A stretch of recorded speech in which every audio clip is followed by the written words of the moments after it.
Ishon, bu yigit kelasi yili oltin to'p uchun kurashda bo'ladi. U yolg'iz, o'zi 5 ta gollik vaziyat yaratdi va hatto Pushkash mukofotiga nomzod bo'lgan Yamal zarbasidan ham go'zalroq shedevr urdi. Bavariya Atnu Freiburgga qarshi o'yinga oson g'alaba kutgan holda chiqdi, lekin 17 daqiqa o'tmasdan 0-2 hisobda yutqazib qo'ydi.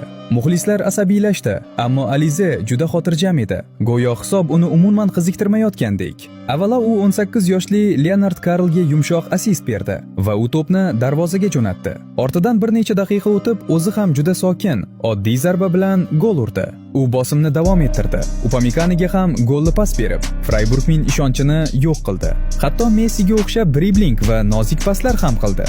Va shundan keyin barchasi esda qoladigan 10 keldi. Alize ikki raqibga qarshi bitta o'zi boradi. To'pni oldinga surib o'tadi. Robbenning eng yaxshi davrdagidek markazga keskich kirib boradi va zarba beradi. Bu gol Yamalning Pushkash mukofotiga nomzod bo'lgan zarbasidan ham chiroyli edi.